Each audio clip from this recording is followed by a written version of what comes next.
Hey, you know this chord progression?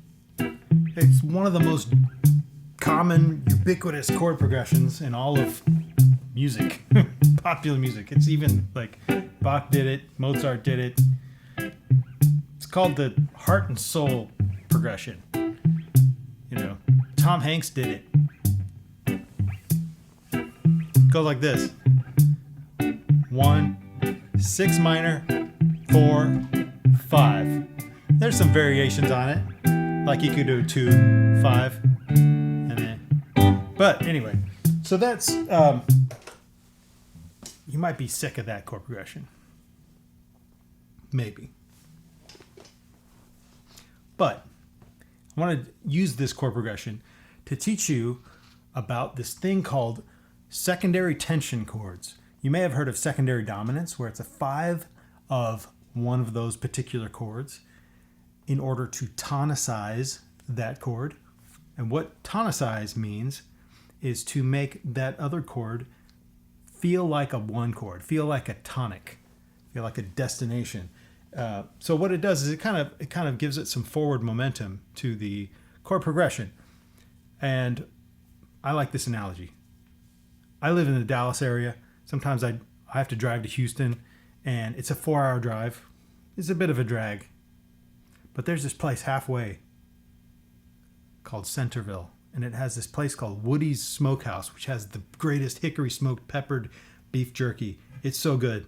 And I look forward to going there. So it's only like a 2-hour drive and then another 2-hour drive. Anyway, think about it like that. So if you go to G and then you make that E minor like this destination, so you do something like this. You know what that is? I played a B7, which is a 5 of E minor. Now this B7 is actually not in the key of G. It's outside of the key of G, but what it's doing is it's adding some tension, some harmonic gravity to that E minor. Now, a secondary, that's called a secondary dominant because it's a 5 of that chord. It would be written like this. It'd be written, where is it? Here. It would be written of like 5 of 6. That slash is the of, okay? So typically, the chord is 1. You can do Roman numerals or regular like Nashville numbers. So 1, and then 6 minor, 4, 5. That's the Nashville number system. The Roman numeral, the classical way of would be this. So 6 is lowercase, 4, and then 5. Okay. Now, what you can do is you can spice up, make each one of those like a little mini destination. And there's 3 things you can do. According to Joseph Schillinger, he has these things called positive progressions, which are the progressions which aim from tension to resolution. And there are 3 types. They're descending in thirds, diatonic thirds, descending in fifths, or descending in sevenths. Now, sevenths is the same. Descending sevenths is the same as going up a second, and so those are the Schillinger cycles. You can look up Schillinger cycles. I'm a big fan of Schillinger's methods. He has really good stuff to say about chord progressions. So what you can do is you can kind of figure out what's a third down into a tonic E minor. So we're going to be in the key of E minor. So a 3 of E minor. You can do harmonic minor or melodic minor. It actually doesn't matter because you'll get the same chord. A 3 is going to be a G augmented. And so it has a lot of tension because it's got that leading tone to E. Okay, so here's G, regular G. It's just spread triads. I think spread triads are like a really great hack for guitar players. They just sound really nice. And then G augmented, and then E minor. That's with nice voice leading. So I'm going to this in particular inversion, so E minor over G. You can also try this inversion. Here, regular G, and then here's G augmented.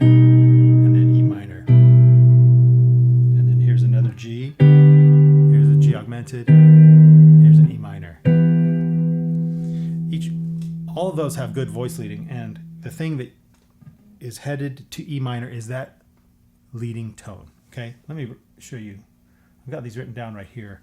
So those are up here. So that's the 3 augmented going to the 1. So in the lower, so I've got the tension note in red. So it goes, okay, and then the 1, this inversion, the upper 1, it goes like that. Here's E minor.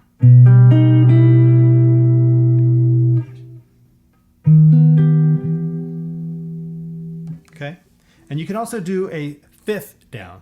Now a 5th down is going to have 2 tension notes to the resolution. It goes like this. Here's a B. Sounds nice, huh? I told you they're a great hack. They just sound so good. These open triads sound great. That's B to E minor. Okay. Now 7 to 1. Now you have 3 notes that change.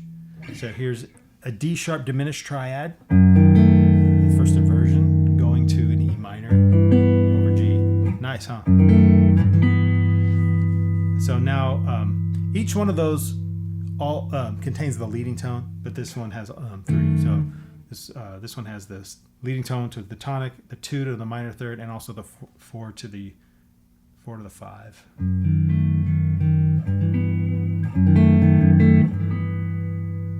Is it the 4 to 5? Here's the 2 to 3, leading tone to 1. What is that? The 4 to 5, yeah. And then here is an inversion of D sharp diminished. It's a bit of a stretchy one. And then E minor. And then here's another one, even more stretchy. You may notice it's a little weird because I'm stretching instead of doing this. I just prefer to skip the A string because I feel like I can have a smoother sound. A couple of reasons. I know this is beyond the scope of this lesson, but I can do all those. The voice leading is easier if I skip the A string. And the bass notes have a little bit more clarity because this note has a little more zing than this note. Does that make sense? So I want to get clear, clear up some of the muddiness in the low register. But anyway, it's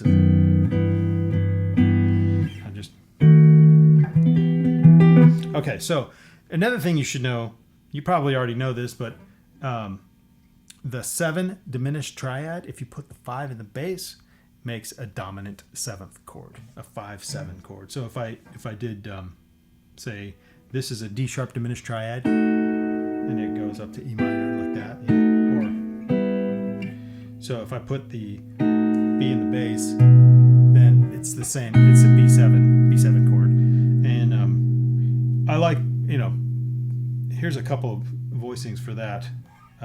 You can do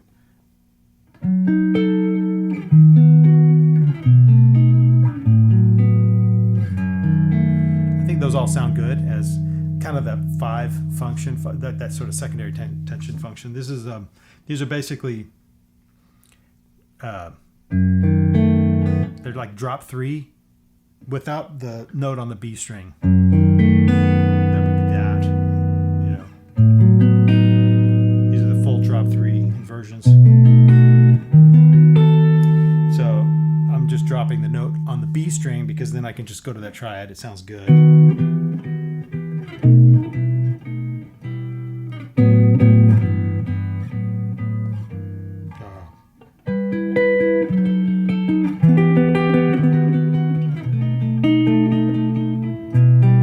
Anyway, it makes that E minor sound like home. Okay, so let me show you something I did here. So here's G, okay, and then here is this G augmented. It's a third of E minor, of the key of E minor. That's a third down, that's a 5th down, and that's a 7th down. And then I did it to the other ones too. 3 of the key of C major, is E minor, 5 is G, and the 7 is B diminished. So you can do that as tension chords into C. So it makes C sound like a little mini destination. So maybe you need to go to the bathroom at Buc-ee's after you went to Woody Smokehouse. So you can think of that C, okay? Whatever. Buc-ee's, there's C. Anyway. And then 3 of D is F sharp minor. And the 5 is A. And then the C sharp diminished. And then you can go back to G. Anyway, I just kind of randomly picked all these chords down here as little like tension chords into the next thing. So instead of just, you can go.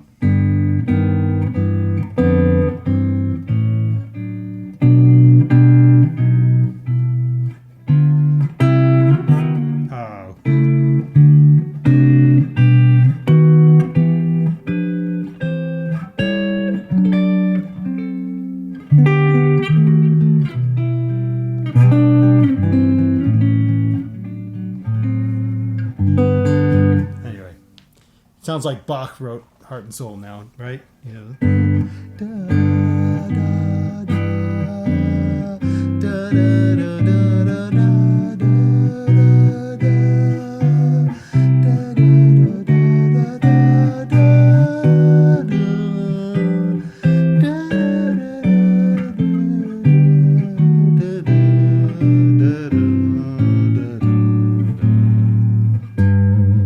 Okay. Another advantage of learning these shapes, or just kind of learning this concept, is it helps you be a better soloist. So even if you have the normal changes, right? Instead of just being in the regular old key of G, which is fine, you can totally do that, you know. But you can spice up your solos by playing the leading tone to each chord. So, like that's D sharp to E, right? So find D sharp, and then press this button to. Do you guys have one of these? Transpose button. Yeah. So you just it's destination note, right? You guys know your notes. E, E, E, E, E. Okay. You go, and the next one is C, right? So just find C, right? But you just go below each one, and then, or preferably in a melodic register. You can play it with some sass, That's what we as guitar players can do. We're cool. All right, so if I solo like that over the regular changes, I think it sounds good. So.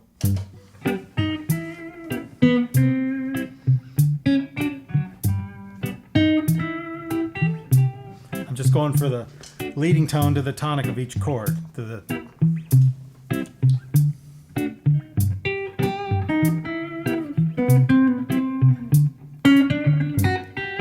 So it's not the only way to solo. It's just one of those cool things you can do. Or you can just turn your brain off and play in G, which is fine too. You just open your ears.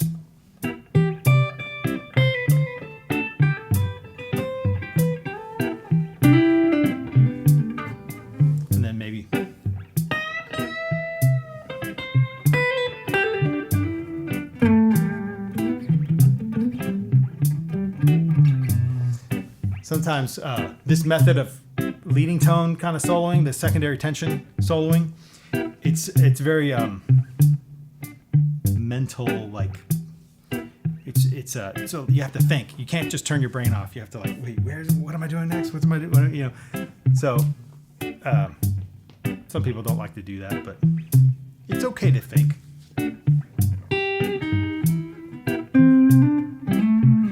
Now, you can just, if you have the muscle memory of the key of G, then you can turn your brain off, or, you can use that as your, what am I going to do next? Like you're just, I'm just like, okay, where am I? I'm lost. Okay, now I know where I am. Oh.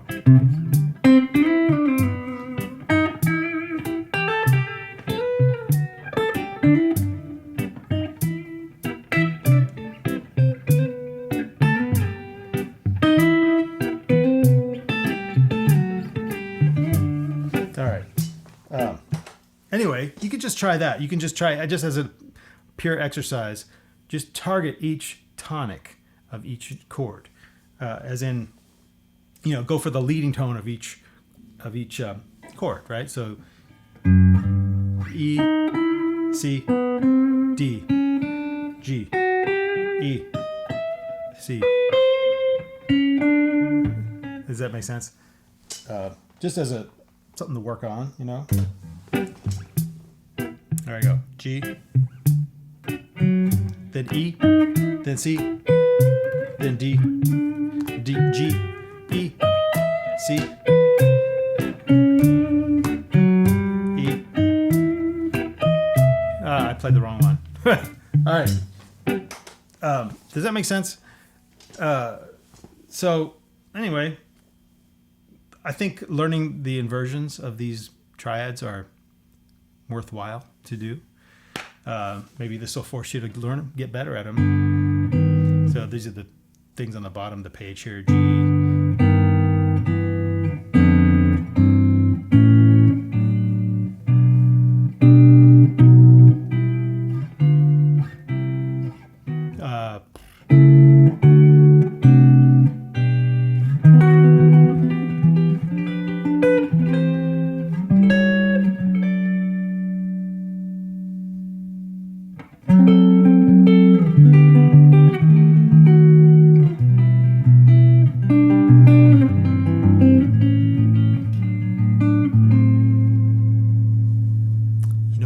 I'm not going to resolve it.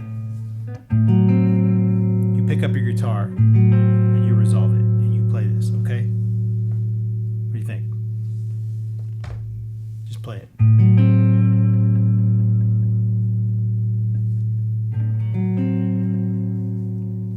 Okay, bye.